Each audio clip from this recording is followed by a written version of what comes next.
the Leverian's generous friend. Welcome.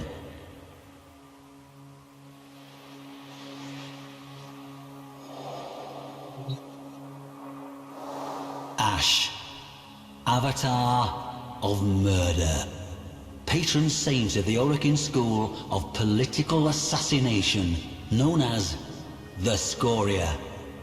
Each assassin bore a mark, a swirling, smoky black jewel between their eyes.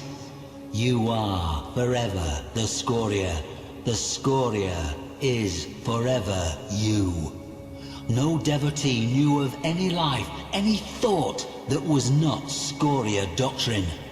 For every question, so the Orokin of the Scoria said, Ash was the answer. Two notable students of the Scoria's anthracite halls were also two brothers, Dom and Pilio. Dom was nimble, cunning, and a quick study with the blade. His brother, Pilio, however, was not so gifted. While he idolized Ash, worshipped him, Pilio lacked Dom's grace and clarity, and Ash's ruthlessness. However, it was Dom who'd been captured by the very target he was tasked to kill. A sin unforgivable to the Scoria. So it fell to Pilio, the lesser, to uphold the Scoria by taking Dom's life. By this, the Seven would have assurance that Dom's flaw was not a familial trait. You see, as you might expect of an Orokin school of murder, the Scoria were ruthless when it came to academic excellence. With Dom dead at Pilio's feet, two essential killings would have taken place. That of a failure, and that of any shred of pity within Pilio. Ash would oversee Pilio's mission. Pilio's soul was to die that day, as the life drained from his brother's eyes, or, if he could not do so, beneath the blades of his lifelong idol, Ash.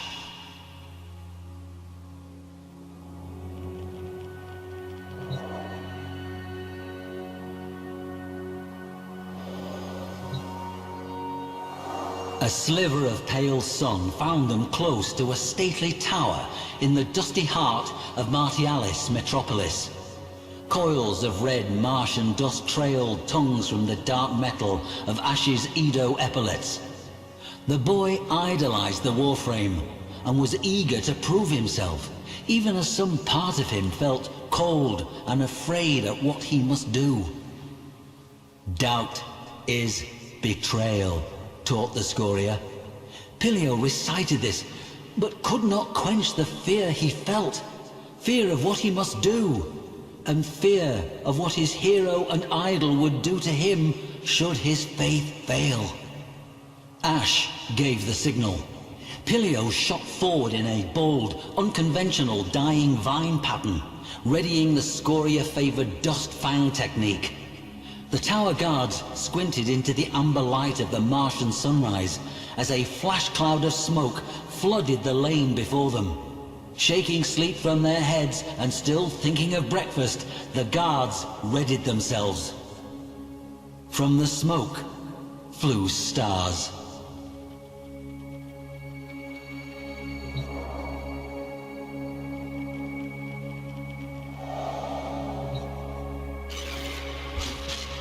Staring into the lifeless eyes of the guardsman at his feet, bile rose in Pilio's throat. The boy berated himself, this weakness, this disgust. Touching the symbol of his order, the smoke gem between his eyes, he muttered a prayer for strength. Stepping over the carpet of bodies, Ash crept into the courtyard, knowing full well the 50-strong house guard would show itself in force. With a sudden clatter, reinforcements lined the courtyard walls, balconies. The Scoria had a saying, "You are immortal. One mistake makes that otherwise."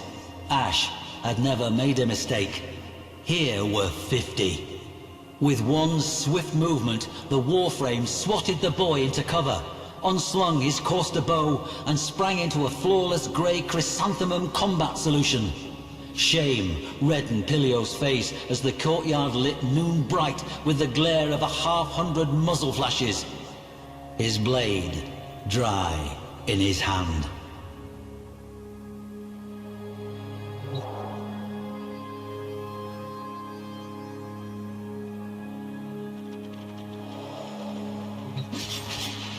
Ash methodically met and disassembled each and every guard, mezzanine to mezzanine, a masterclass in the correct choices of stance, kata, technique and attitude. Bodies rained into the courtyard. Wincing, the boy looked away. Within minutes, 50 corpses lay at their feet. When Pilio felt Ash's shadow fall across him, he forced himself to look, trembling. Ash's inscrutable gaze pinned him. Chest tight, breath terrified and quick, Pilio forced himself to stand and face his assessor. He could not look at the bodies. Truthfully, he expected to die where he stood. If the Warframe approved or disapproved, he gave no sign. Rather, Ash opened an arm, showing the way toward Pilio's final trial.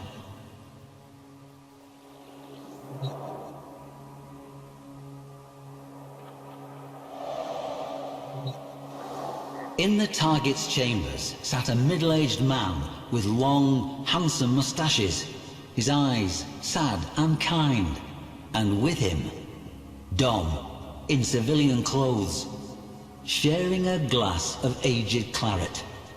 Pain cracked through Pilio's brain, the smoke gem between his eyes flashing hot. Sudden images of sunlight, vineyards, a woman's face. The gem burned as it pushed these images away. A young man with grand moustaches smiling and saying, "Of all the sons I could have had, I'm glad it was you two."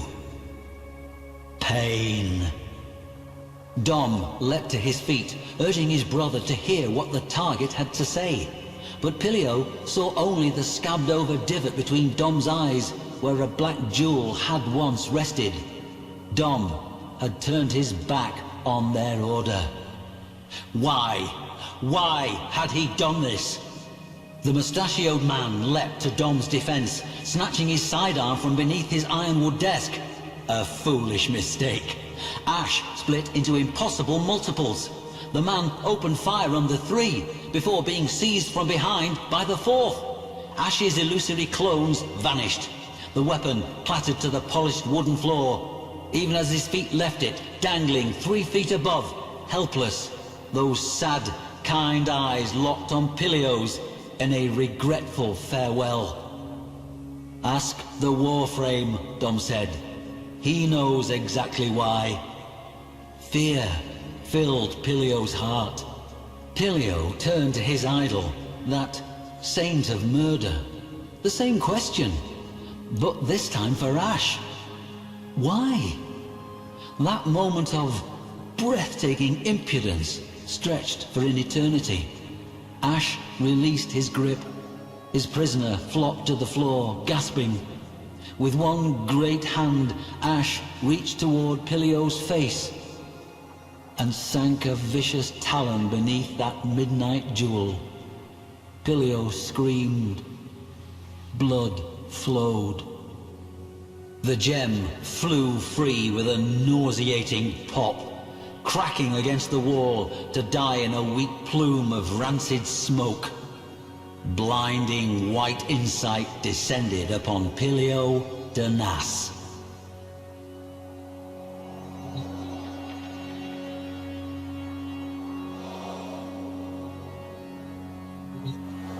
Pilio was Pilio de Nas. Everything the black gem had walled off within his mind was now laid bare. The Scoria had stolen the sons of Leo de Nas. Leo de Nas, kind-eyed Leo de Nas, was stealing them back. "Of all the sons I could have had, I'm glad it was you two," Father and son beheld each other truly for the first time in almost 20 years. Pilio had long aspired to wearing the Edo armor, the highest honor, to signify his faith. But now he saw only the bare ribs of Ash's cremata Sayandana, signifier of death, and knew with certainty that was the sole credo of the faith he had followed. The boy, who until that moment had thought himself a lifelong killer, was now torn between the nocturnal life he thought he knew and the sunlit life he'd been stolen from. Torn between doctrine and family, and, blade in hand, torn between saving himself by killing his brother or dying alongside him at the hand of his idol. Ash waited, patient as the death he signified, in a room, in a moment that felt suspended in eternity, waiting for Pilio's decision. The blade fell from Pilio's hand. Dom reached out and gently took that hand. Ash did not move. Leo Danas swept his boys up and out of that room, and, as a family, they fled the tower, the city, and Mars forever. Ash did not move.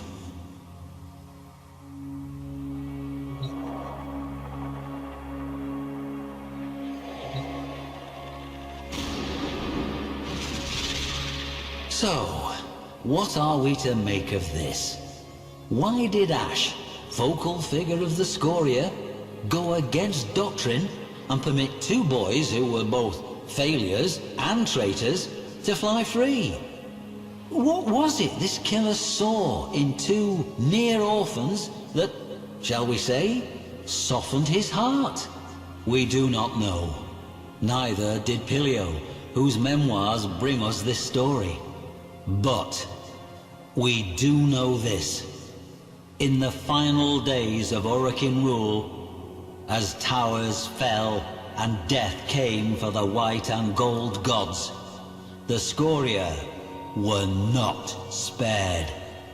No, rather their senior ranks, the mentors and chief assassins, were exterminated to a figure in a pogrom of ruthless and breathtaking efficiency. A near total destruction, led, in the main, by Ash. Curious? No.